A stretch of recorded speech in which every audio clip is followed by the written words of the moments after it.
Hello friends. आज हम बात करने वाले हैं अफोर्डेबल हाउसिंग फाइनेंस सेक्टर के बारे में। तो सबसे पहले तो मैं आपको बता दूं, अफोर्डेबल हाउसिंग फाइनेंस जो होम लोन प्रोवाइड करती है ना, अफोर्डेबल मतलब लो टू मिडिल इनकम रेंज के फैमिलीज को या इनकम स्ट्रीम्स वालों को, उस वो कंपनी को हम बोलते हैं अफोर्डेबल हाउसिंग फाइनेंस कंपनीज। जैसे कुछ कंपनीज हैं इसमें, फॉर एग्जांपल इंडिया शेल्टर है, एप्टस है, आवास है, होम फर्स्ट है। तो हम आज क्यों बात कर रहे हैं फ्रेंड, सबसे पहले तो मैं एक स्टैंडर्ड डिस्क्लेमर दे दूं आपको कि ये कोई भी बाय और सेल रिकमेंडेशन नहीं है। आज हम हाउसिंग फाइनेंस से रिलेटेड एक कंपनी इंडिया शेल्टर है उसके बारे में बात करेंगे। तो ये वीडियो केवल एजुकेशन पर्पस के लिए है। तो फ्रेंड्स, सबसे पहले हम इस सेक्टर के बारे में बात करते हैं, अफोर्डेबल हाउसिंग फाइनेंस सेक्टर के बारे में। तो अभी क्या चल रहा है, देखिए, इस सेक्टर में अभी ह्यूज टेलविंड्स है, बहुत ज़्यादा टेलविंड्स है। क्योंकि कुछ ऐसी स्कीम्स आई हुई हैं गवर्नमेंट की, जैसे आप मान लीजिए पीएम आवास योजना जो है वो, उसके चलते इतना फंड रिलीज किया गया है कि, और उसमें सब्सिडी भी दी जा रही है। तो और उसको लेते इतनी मतलब फोकस है ना लोगों का कि आप अभी भी आप देखोगे तो मॉर्गेज टू जीडीपी जो रेशियो है इंडिया का, वो ओनली 10 to 12% है। तो अभी मेजोरिटी ऑफ पर्सन्स के पास मकान, अपना खुद का घर या मकान नहीं है। तो ज़्यादातर लोग वही हैं जो लो टू मिडिल इनकम स्ट्रीम वाले हैं। तो एलआईजी और एमआईजी को लेके बहुत टेलविंड्स है। आने वाले समय में तो 10-20 करोड़ मकान की जरूरत है इंडिया में, तब जाके मतलब कुछ एक थोड़ा सा एक स्टेबल आएगा। तो जो अफोर्डेबल हाउसिंग कंपनी है वो लगभग देती है लोन 5 से 15 लाख के बीच में। मतलब इनका जो एवरेज टिकट साइज रहता है लगभग 10 लाख के आसपास रहता है। तो फ्रेंड्स, अब हाँ, मैं जैसे आपको बता रहा था कि इस सेक्टर में जो ग्रोथ आया है, जो सबसे स्लो स्लो ग्रोथ वाली जो कंपनी, उसका भी 17-18% ग्रोथ आया है। और जो मैक्सिमम ग्रोथ आया है उसका 36%। मतलब जो लोन बुक जो ग्रोथ आई है, जैसे एयूएम ग्रोथ अपन बोल सकते हैं उसका, जैसे सेल्स बोलते हैं अदर कंपनीज में, कोई कमोडिटी कंपनी है या कोई प्रोडक्ट बेच रही है उसमें हम सेल्स बोल सकते हैं, इसमें हम एयूएम ग्रोथ बोल सकते हैं। तो उसका 34-36% ऐसे आया है। तो आप देख सकते हैं कि नॉर्मल जो क्रेडिट ग्रोथ है अभी इंडिया में 13-14% की है। तो सब कंपनीज की उससे ज़्यादा है। तो ऑब्वियस है, टेलविंड्स तो है इस सेक्टर में।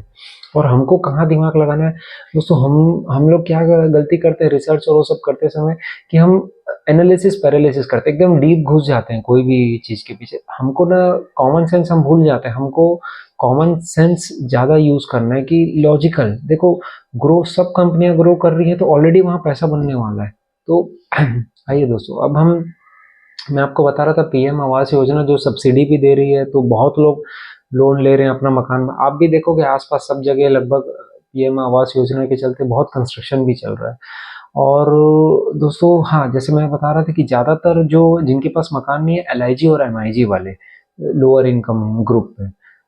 और अब हम आते हैं इंडिया शेल्टर के ऊपर। इस कंपनी की मैं क्यों आज बात करने वाला हूँ, क्योंकि आप इसके नंबर देखें, मैं रिसेंटली इसके कॉन कॉल पढ़ रहा था, और इसके नंबर्स मतलब आउटस्टैंडिंग, 36% से सेल्स ग्रोथ आई है इंडिया शेल्टर में। और इसका जो पैड ग्रोथ हुआ है, जो प्रॉफिट आफ्टर टैक्स मतलब नेट इनकम जो इसकी ग्रोथ हुई है, वो अराउंड 50% से क्वार्टर टू में, ईयर ऑन ईयर मैं कंपैरिजन बता रहा हूँ आपको, 36% क्वार्टर टू में ईयर ऑन ईयर।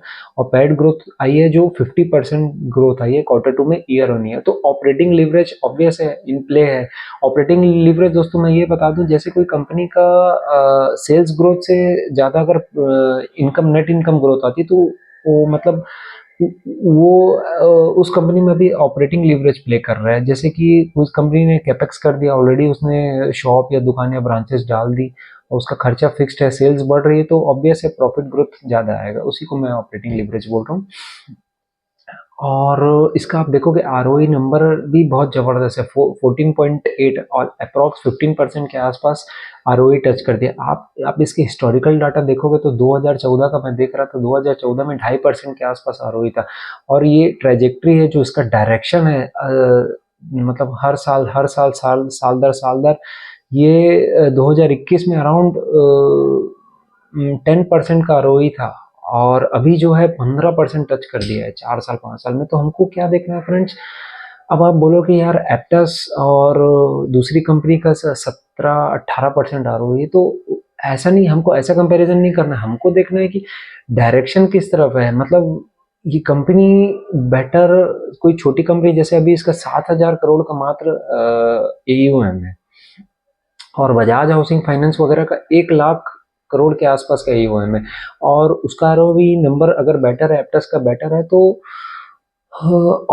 ठीक है, उसमें दिक्कत नहीं है, लेकिन इसका आप डायरेक्शन, वो हमको मेन फोकस करना है कि कंपनी किस, मार्केट किसको रिवॉर्ड करता है। Market is a discounting machine. तो जैसे इसका जो डायरेक्शन है बहुत अच्छे पैड ग्रोथ, अच्छे तरफ ROE का नंबर ऊपर की तरफ जा रहा है, तो लोग इसको अभी डिस्काउंट कर लेते कि है, उसके हिसाब से ही मार्केट इसको रिवॉर्ड करते हैं। तो हमको ये देखना है कंपनी किस डायरेक्शन में मूव कर रही है। और फ्रेंड्स, मैं आपको बता रहा था कि इसका डिसबर्समेंट भी 30%, जैसे आप देखोगे अदर फाइनेंसेस कंपनीज हैं जो NBFC है, चाहे कहीं भी हालत MFI सेक्टर में बहुत खराब है, वहाँ पे तो कुछ और ही कहानी चल रही है MFI सेक्टर में, माइक्रो फाइनेंस सेक्टर में। तो अभी इसने 30% से डिसबर्समेंट भी ग्रो किया है अपना। और हम अगर तीन तीन पॉइंट्स में देखें, ग्रोथ, प्रॉफिटेबिलिटी और एसेट क्वालिटी, तो ग्रोथ तो मैं आपको बता ही दिया, बहुत ज़बरदस्त ग्रोथ आया इसका। नेक्स्ट, प्रॉफिटेबिलिटी भी मैं आपको बताया कि 50% से ग्रो हुआ है। और एक मज़े की बात मैं और बता दूं आपको, इसकी मैनेजमेंट ने गाइडेंस दी थी कि ये अराउंड 42 ब्रांचेस खोलेगा FY25 में, FY25 में। और इन्होंने फर्स्ट हाफ में ही, हाफ ईयर में ही, H1 में ही 37 ब्रांचेस ओपन कर दिए, अपनी नई ब्रांचेस। और ये ऑलमोस्ट 15 स्टेट्स में अपना प्रेजेंस पहुंचा चुका है इसने। मेजोरिटी ये राजस्थान और यूपी वगैरह, मध्य प्रदेश वगैरह में ज़्यादा है इसके बारे में, लेकिन अपना धीरे धीरे ये ज्योग्राफीज बढ़ा रहा है, काफ़ी एक्सपेंड कर रहा है। और जैसे कि मैंने बताया 37 ब्रांचेस इन्होंने सिर्फ H1 में ही खोल दिया, जिसमें से 24 ब्रांचेस इन्होंने Q2 में अभी ओपनिंग की। तो आप देख सकते हैं इतना ग्रोथ है, इतना डिमांड है, तभी तो कंपनी ग्रो हो रही है इस सेक्टर में। और एसेट क्वालिटी की अगर हम बात करें तो इसका GNPA number, gross NPA number 1.2% रहा Q2 में, कंपेरेटिवली Q2 जो लास्ट ईयर का था वो 1%। तो ये ऐसा नहीं है कि अगर कंपनी इतनी तेजी से ग्रो कर रही है, इतना लोगों को लोन दे रही है, तो 0.2% या 20 बेसिस पॉइंट्स वगैरह में मुझे नहीं लगता कोई फर्क पड़ने वाला है। और इसका NPA नंबर भी कुछ ज़्यादा खास नहीं बढ़ा है, 0.7 से 0.9% ही आया है Q2 में, ईयर ऑन ईयर में। और तो दोस्तों यही था मेजॉरिटी पॉइंट, हमने देखा ग्रोथ, प्रॉफिटेबिलिटी और एसेट क्वालिटी। तो उस हिसाब से इंडिया शेल्टर के नंबर्स बहुत ह्यूज आए, बाकी कंपनीज के भी अच्छे आए। इसके मैनेजमेंट की गाइडेंस ये अपने बातों पे रही, और इन्होंने बहुत ज़बरदस्त एग्जीक्यूट किया, इसीलिए मैंने एक शॉर्ट वीडियो आपसे शेयर किया। प्लीज़ इसको एज ए एजुकेशनल पर्पस लेंगे वीडियो को, ये कोई बाय और सेल रिकमेंडेशन नहीं है। थैंक यू, मिलते हैं नेक्स्ट वीडियो में।